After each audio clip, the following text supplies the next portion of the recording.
साध संगत जी बड़े प्यार और सत्कार से बोलिए। धन रिंकार जी, सतगुरु माता सुदीक्षा शविंदर हरदेव जी महाराज की जय। निरंकारी राजमाता गुरु बचन अवतार की जय। साध संगत जी आज एक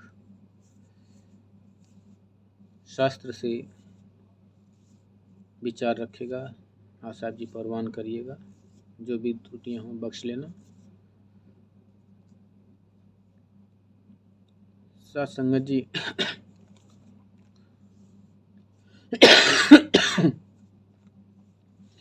गणेश भगवान का सिर जो है हाथी का ही क्यों लगा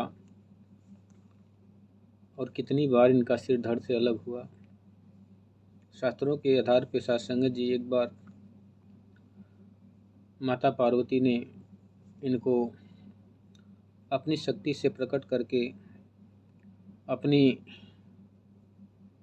पहरेदारी में लगाए थी स्नान करने के लिए। तो साध संगत जी भगवान शंकर जी को इस बात का पता नहीं था और ना ही गणेश जी को पता था कि ये मेरे पिताजी हैं। साध संगत जी भगवान शंकर जी निश्चिंत होकर अपने घर के अंदर प्रवेश करने की कोशिश करते हैं। जैसे ही द्वार पे आते हैं तो एक छोटा सा बालक एक डंडा लेके हाथों में और उन्हें रोक देता है। रोकता है, देखने में अति सुंदर बहुत सुहावना भगवान गणेश का जो स्वरूप है, मन मोहने वाला।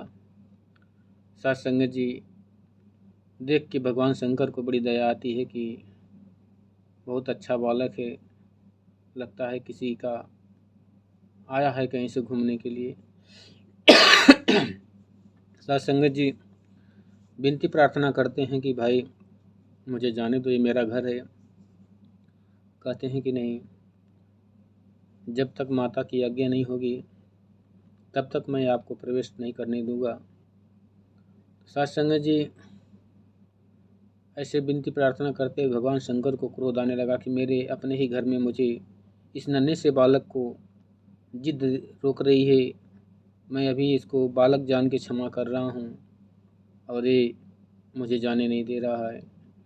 बहुत प्रार्थना करने के बाद भी जब उन्होंने नहीं माना, नहीं जाने दिया, साध संगत जी भगवान की क्रोध आया और उन्होंने तुरंत अपना चक्र निकाला और उनका गर्दन काट दिया। साध संगत जी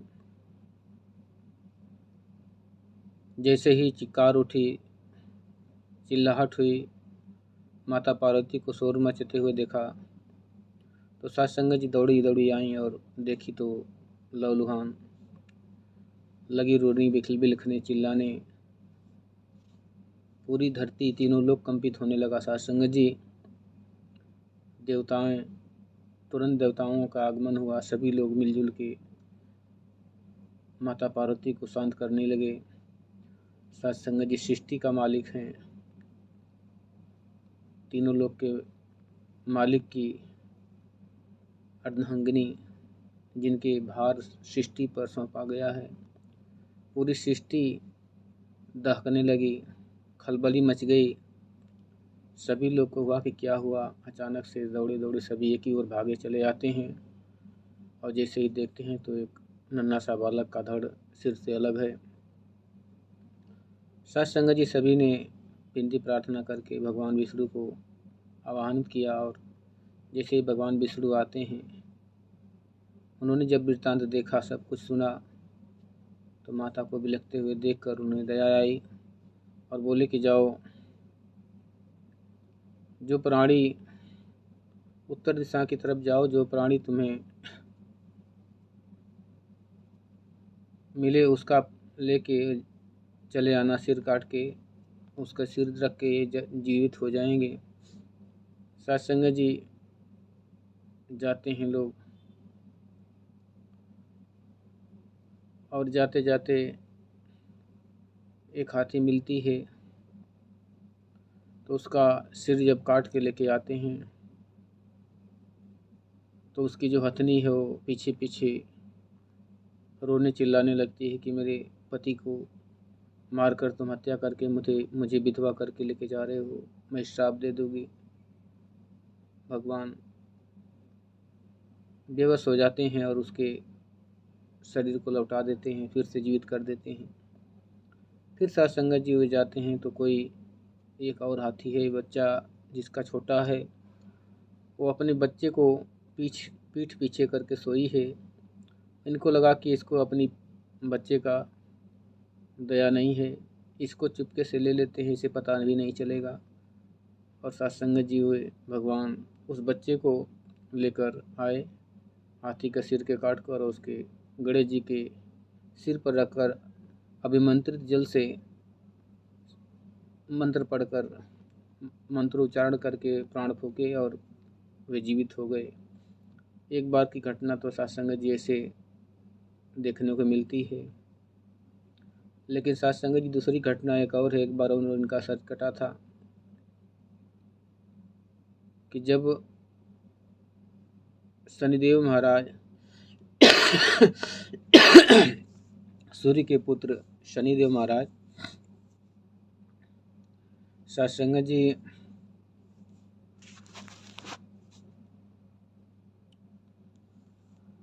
सभी लोग दर्शन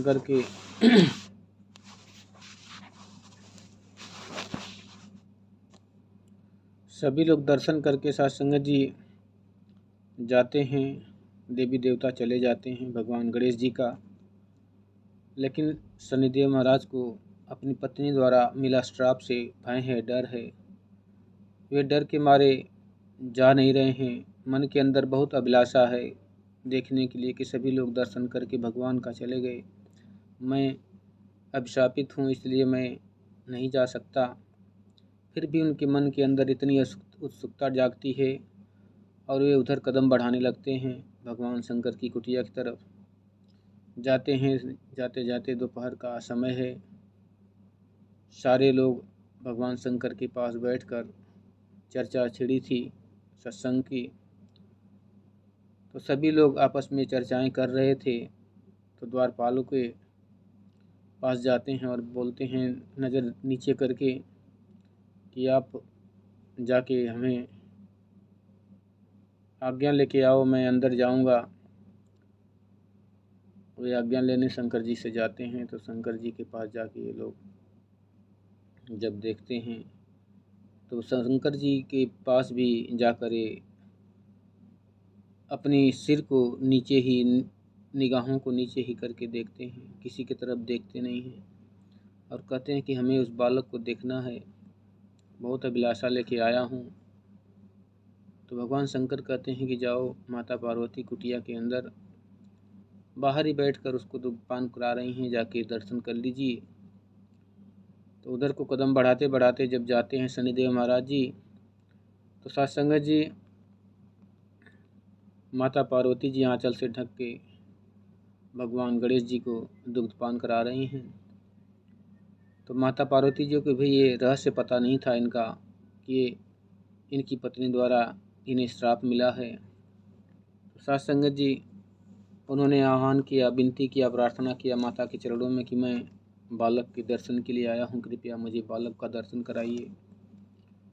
तो माता पार्वती कहती हैं कि बालक तो आपके सामने है, दूध पिला रही हूँ, देख लो।